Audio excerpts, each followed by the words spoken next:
Okay, silence!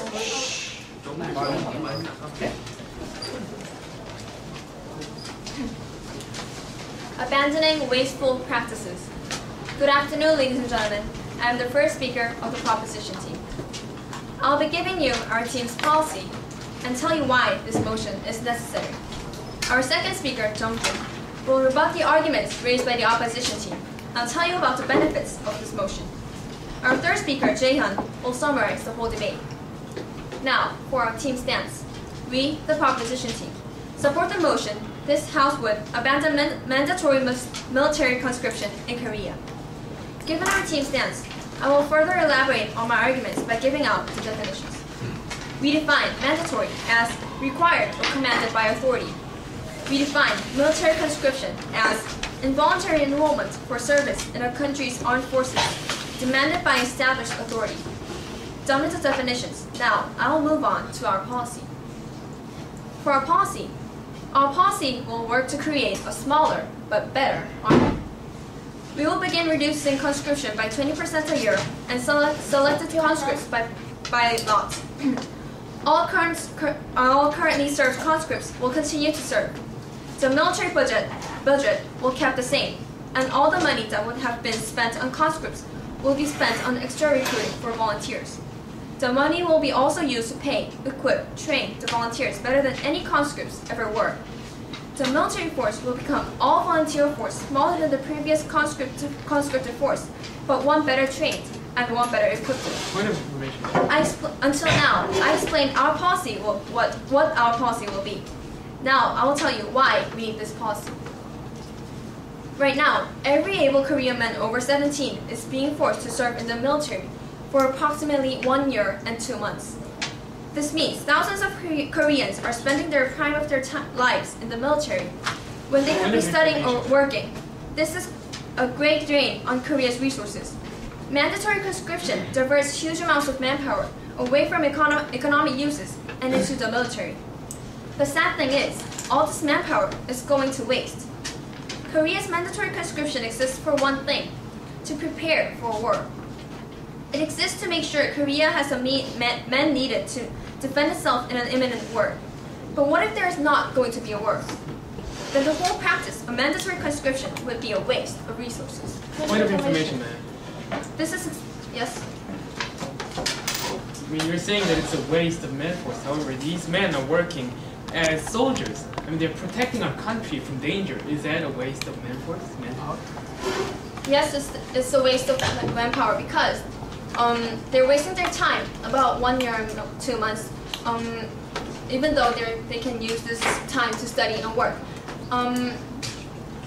Like protecting the national security can be done by the volunteer soldiers. I'll continue with my arguments. This is exactly what Korea's mandatory conscription is, because a war in Korea has now become extremely unlikely. The only nations that could possibly attack are China, Japan, and North Korea. But they will never attack Korea, and I will tell you why. First, China and Japan shares with Korea a very lucrative trade relationship. Just last year, Korea's total trade with China topped $115 billion. The trade with Japan was only slightly less than this. This trade relationship is vital for all three economies, but it will disappear in the event of a war.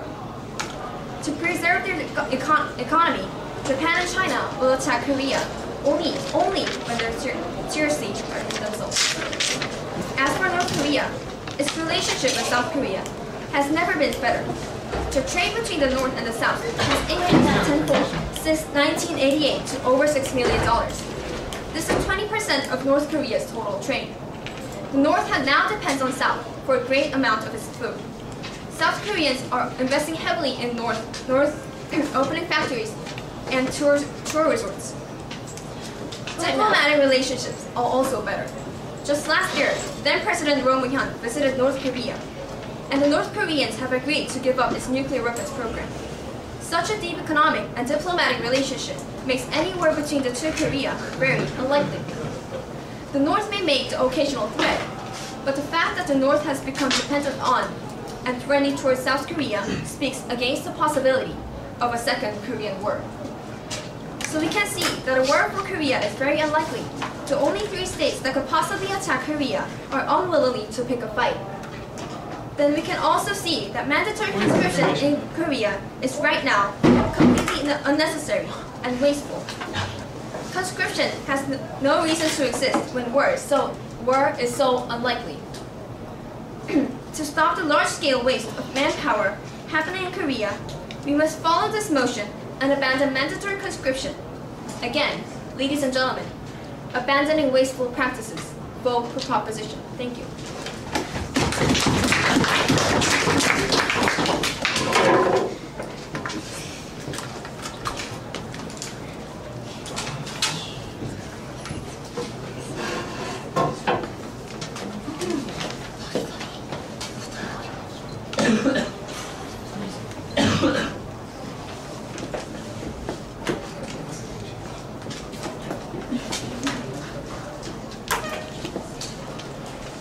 Okay, let's welcome the first speaker for the opposition side, Kim Young-ha!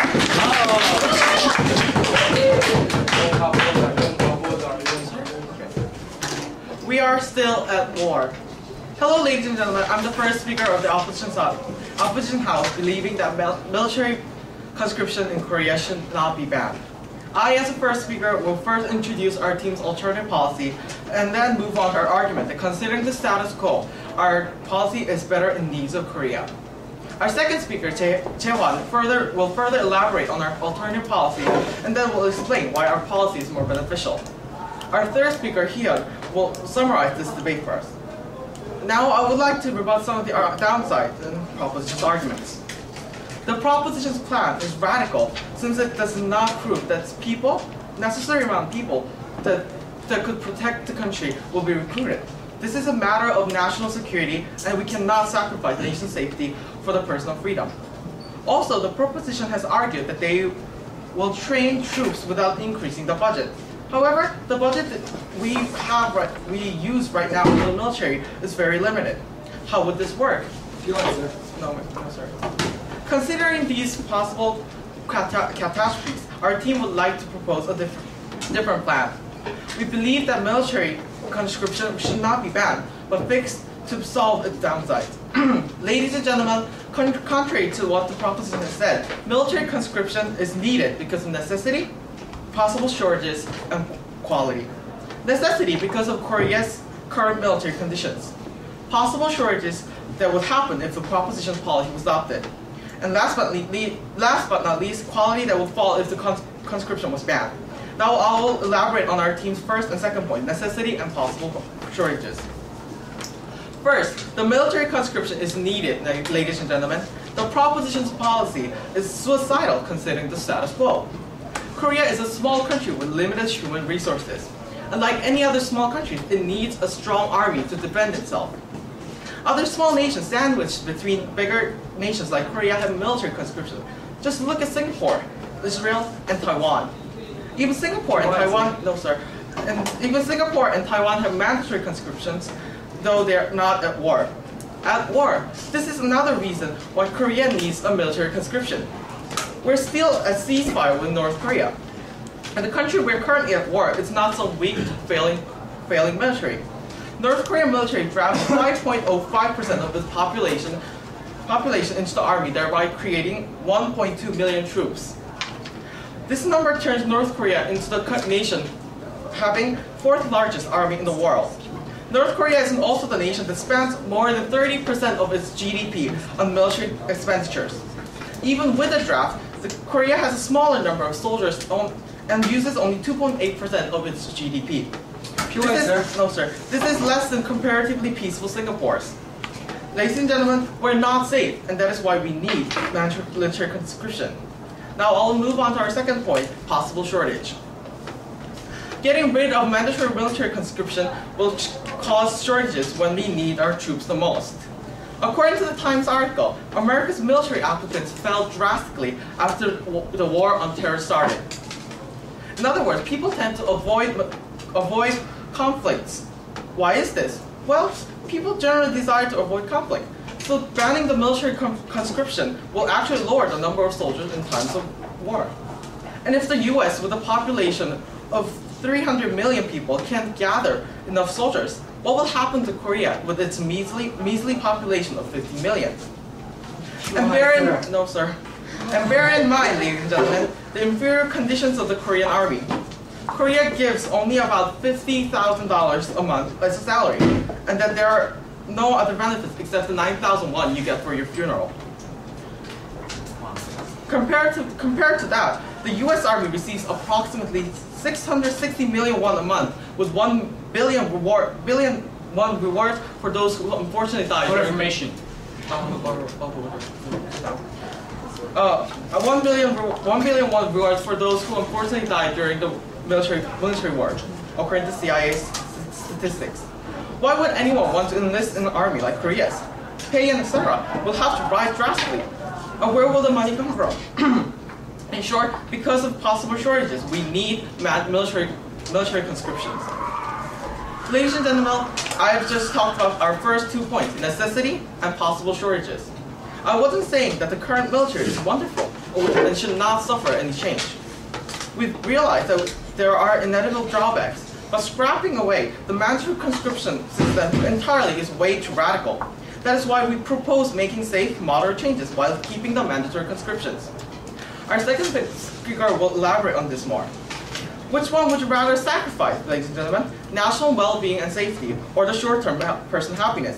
National safety, promoting long-term happiness, is more important. If you believe in the safety of your own nation, vote for the opposition. Thank you.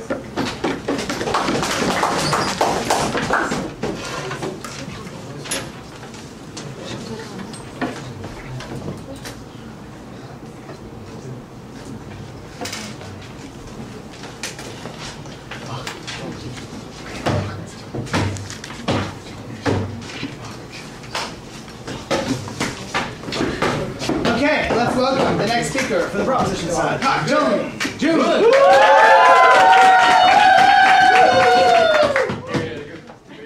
Abandoning wasteful practices.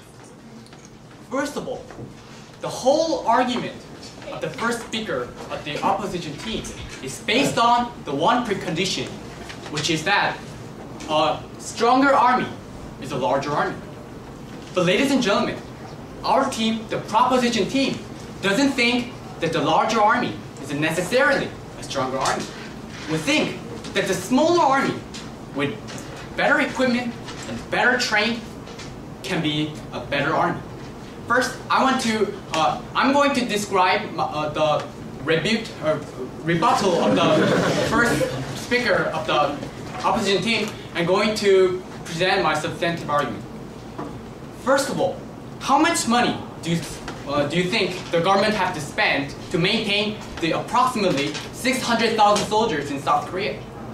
You see, we have to provide shelters, we have to provide foods, clothes, and other devices and equipment and guns, which takes more than $1,000 per capita. Point of information. No, but what if we spend, instead of that money in soldiers, hire more soldiers, we can spend that money on buying new weapons, and buying the new modern weapons that can kill more than 1,000 people at one time. Ladies and gentlemen, Point of information. the modern warfare is not a matter of number of soldiers. It is the matter of technology, the matter of weapons. We have tanks, and we have submarine missiles, we have bombers, we have airplane fighters. What do you think the number of soldiers mean in this battle? No, ladies and gentlemen, the number of soldiers means almost nothing in front of those disastrous equipment and Point of weapons. information. Yeah. Well, you're saying that people are almost not needed, but don't you at least need people to go to the places and see how the battle is going on? Yeah, then we're going to hire them on canine, not constrict. And we're not even. I'm sorry. Okay. So we're not saying that we do not need any human. And we of course we need soldiers. And we need soldiers, and we're going to hire them. We're going to pay them instead of instead of forcing them to go to army. So ladies and gentlemen, the proposition team think that a smaller army can be a better army because we can buy the new weapons and more powerful weapons instead of maintaining the 600,000 soldiers. Okay, ladies and gentlemen, there is more. The first speaker of the proposition team stated there are necessity and shortage, and possible shortage and quality problem. Because of these three problems, the opposition team thought that the proposition team's argument is wrong. But I'm going to rebut this whole argument. First of all, the necessity of the conscription. No, ladies and gentlemen, as I mentioned before, the better army is better equipped and more motivated because they apply to army in their own will, because they are more motivated and have better morale and better equipped with better guns and better tanks and better weapons and better trained. I think that soldiers is worth more than the unprofessional soldiers. No. And about the shortage. Okay, shortage. Yeah, there might be a shortage of soldiers when in case of war. But as we said before, the possibility of the future war is very low. And in case of the war, we can substitute those number of soldiers with weapons. And also about the quality. I can't understand why they come up with the argument of the quality. Yeah, the quality of soldiers will be increased if you have smaller number of soldiers. That is a common sense. If we train the small number of soldiers in providing money, providing more money, and providing better equipment, yeah, the quality of soldiers would increase in the higher soldiers. So their all three argument is very illogical. And about the sacrifice of the human rights, they said that the national security cannot be sacrificed in the name of the human rights.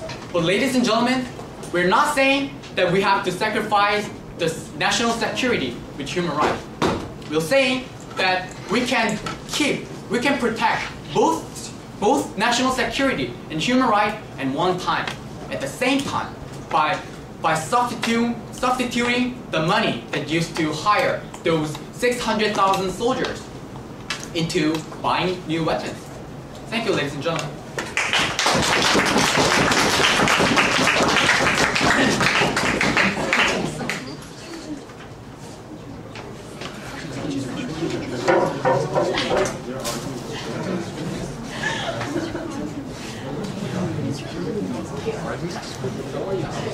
Okay, judges, remember, after the next speech, we've got 4 speeches, so think about what you might say on either side. Let's welcome now the second speaker for the opposition, Daewon.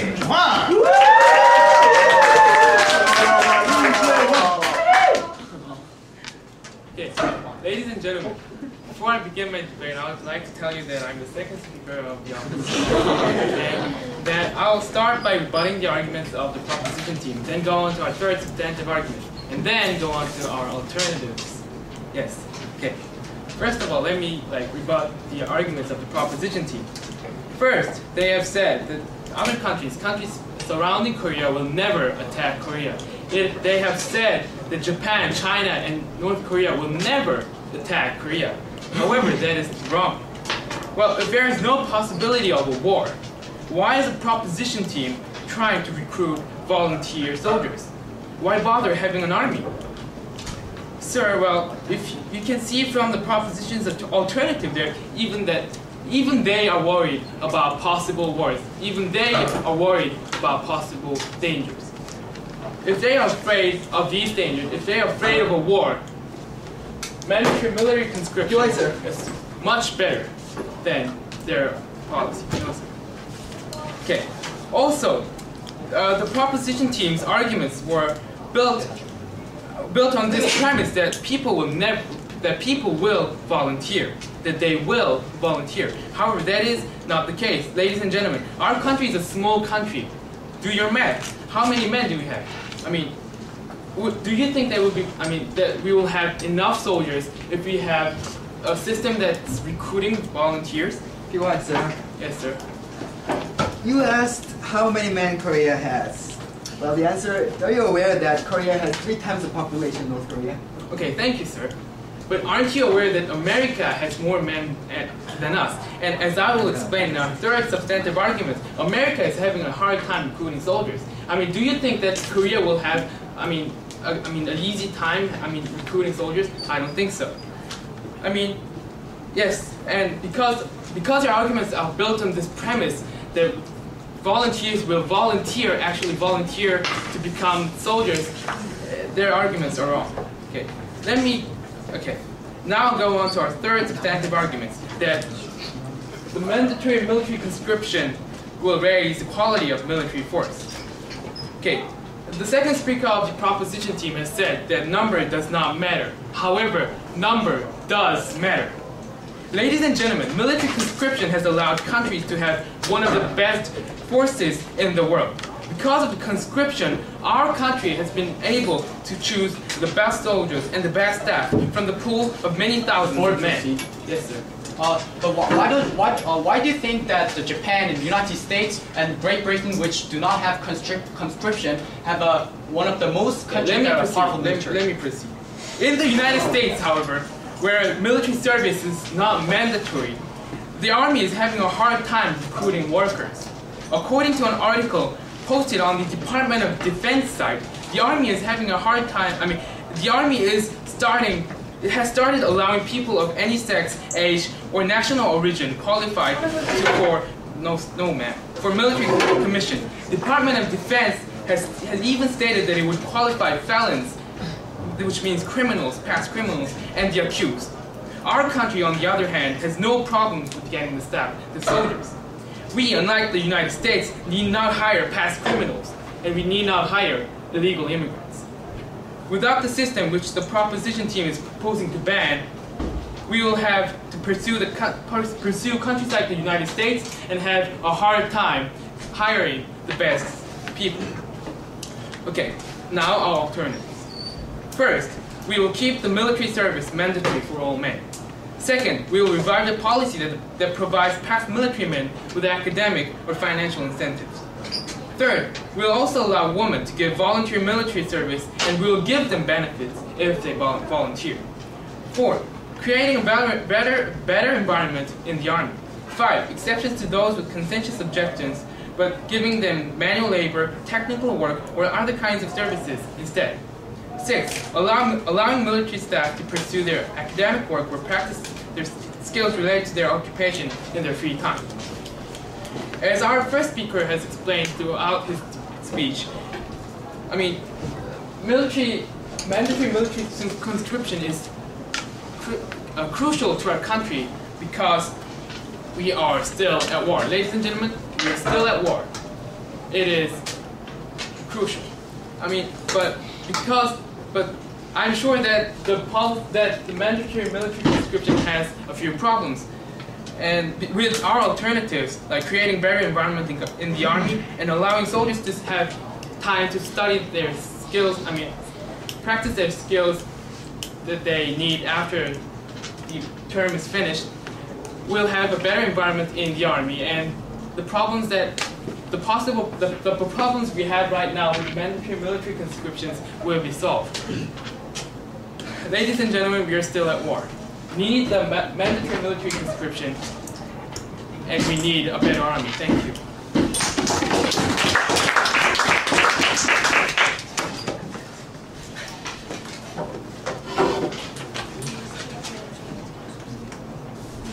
Okay, any volunteers? Wow, lots. Okay. What's that? We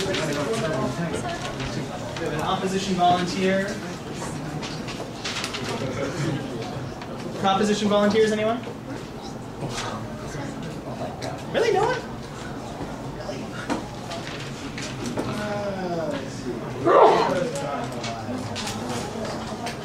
Let's see if I can find it.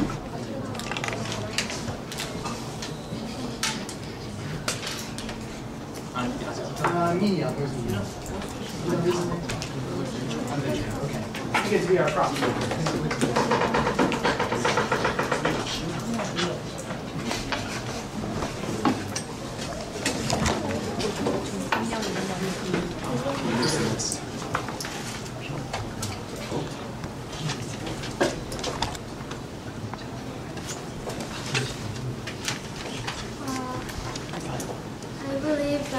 we should abandon mandatory military conscription in Korea for several reasons. First, there is a very low possibility of war right now, although Korea is the only nation that is divided into two regions. We haven't had war with North Korea for about 50 years right now, and the relationship between North Korea and South Korea is improving right now. And also, our relationship with other countries make the war not possible, because our economy and their economy depends on each other very much. And also, there won't be shortage of soldiers when we abandon the mandatory military conscription, because the military budget will be the same, and this remaining military budget will be used to recruit voluntary soldiers, so this won't be much of a problem too. Thank you very much. Okay, thank you, Ms. O. Okay, Mr. Wong, let's hear it.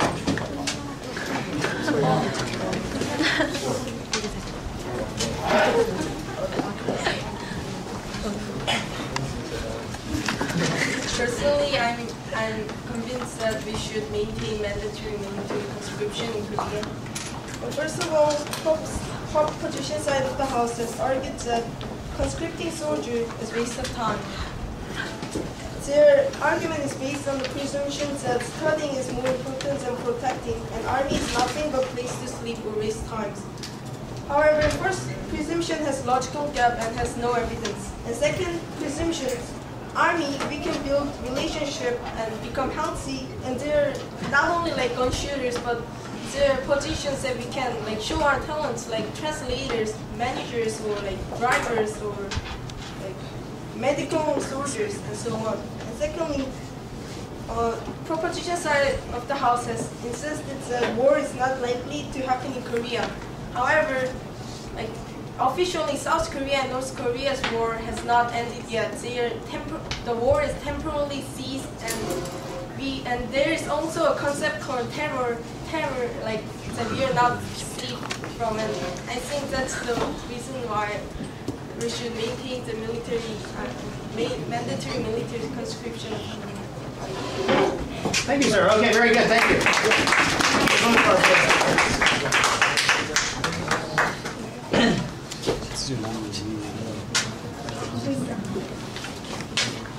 Okay, now let's give the opportunity to the opposition team to wrap up their case. Let's welcome Yoo Hee-yeon.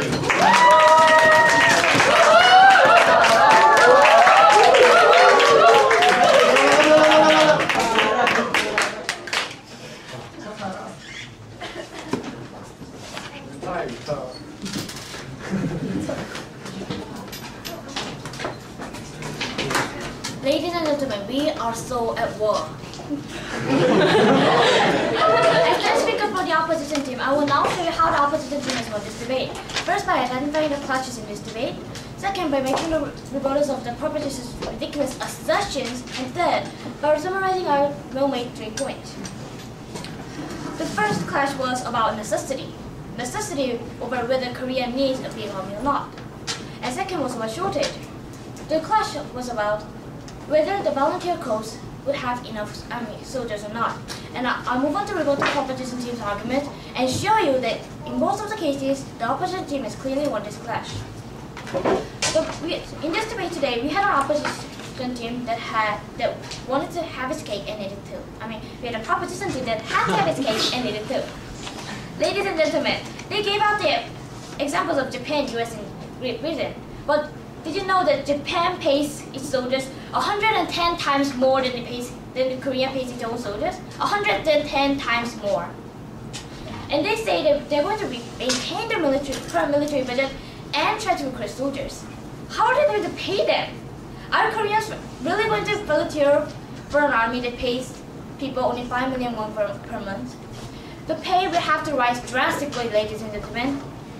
unbelievably drastically. And then where are we going to get the money to buy the weapons? How are we going to get people to volunteer? It's ridiculous, ladies and gentlemen, just assertions. And they say that there will not be enough, there will not be shortages because the current armies do not need that much people. Well, ladies and gentlemen, the army is not just technology. We need people as well. That's why even America, with its biggest army in the world, needed foreign countries to send army to Iraq. Because the army needs people. Soldiers are needed to make sure that the weapons are operating properly. Soldiers are needed to make sure the people are, the war is winning. We need soldiers. And with their policy, we are either going to have to decrease our current army by 132 times or increase their wage by at least 110 times more. And they're saying that we still have enough money for sophisticated weapons sophisticated enough to kill thousands of people at one go. Yes. Are you aware that soldiers are not only paid but also equipped, fed, housed, and all that cost money? And if we stop conscription, we'll not have to spend that money, and we'll be able to spend that money on volunteers so we can pay them better? Yes, but we'll have to pay them better by 132 times. That's easy. Oh my god. And did you know that Korea only offers 9,000 won for a funeral in case of death by combat? America? No, sorry. America offers only America offers 1 billion won in case of death by combat. And we're trying to top that by telling people that to volunteer for about 5 million won, or maybe just a bit higher, and telling them that when they die, they'll get 9,000 won for just a funeral. It's not going to work. There will be shortages. And necessity. They were here saying that North Korea will not attack Korea, that our relation has never been better. But ladies and gentlemen, what about the shooting in Gaza? The first speaker came up here and said that tourism is getting better, but they failed to mention that tourism has stopped. The Gumganga tourism has stopped because of the shooting. Weren't they reading the newspapers? It's been in the news for almost 3 months now, and they don't know.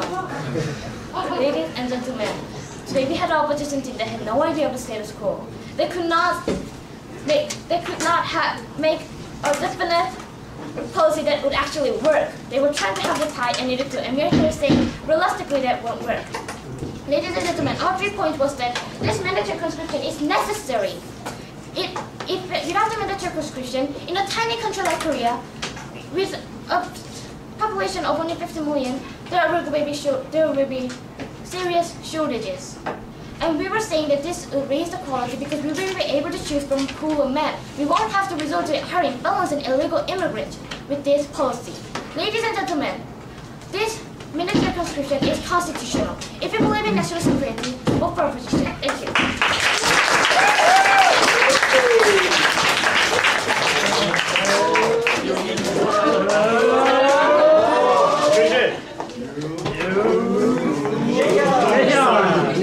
Alright, let's go to the last speaker for upside, Daewon.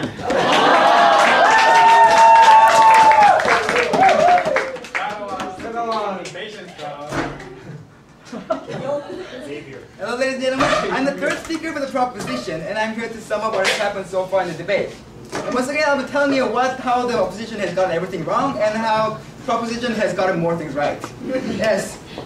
Now, the opposition has based its entire argument on one supposition. We're still at war. We're saying that because we're officially at war, we're really at war.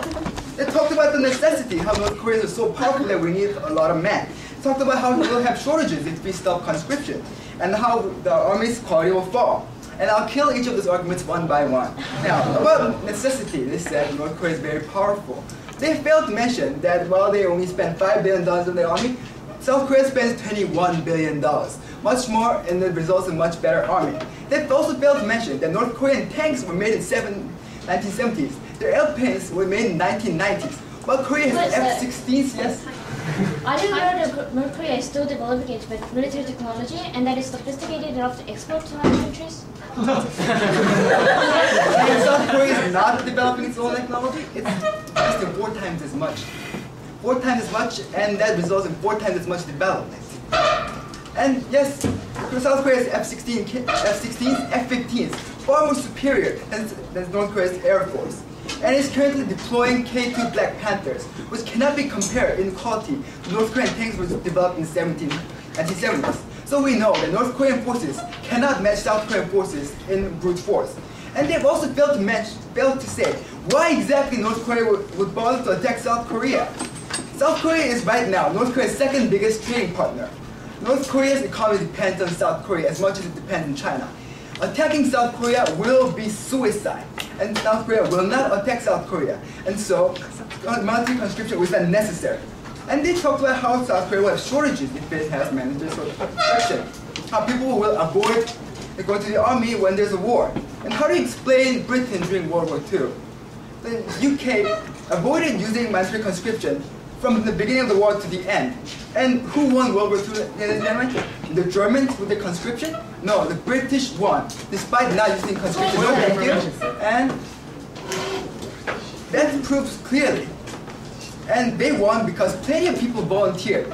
Plenty of people all over the world came to the United Kingdom to fight the Germans. And we can see clearly from this, no thank you, that people will volunteer for these armies when the war starts. They provide no evidence as to why people, to prove that people will not volunteer in a time of war.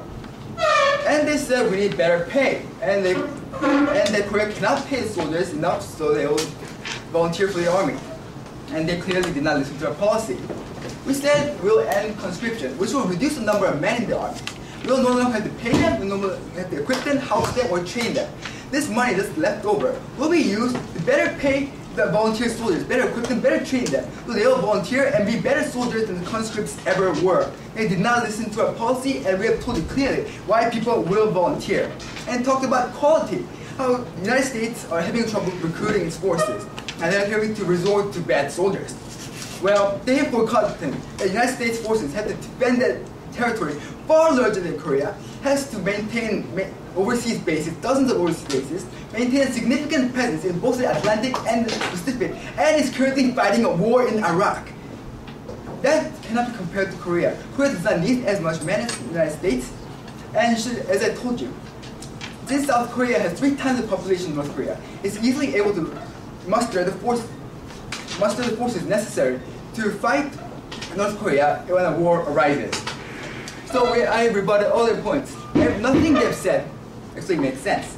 And we have told you that because of all those reasons, Korea does not need mandatory conscription. There is not going to be a war, and a smaller force does not mean a worse, weaker force. We can't have a stronger military force without mandatory conscription.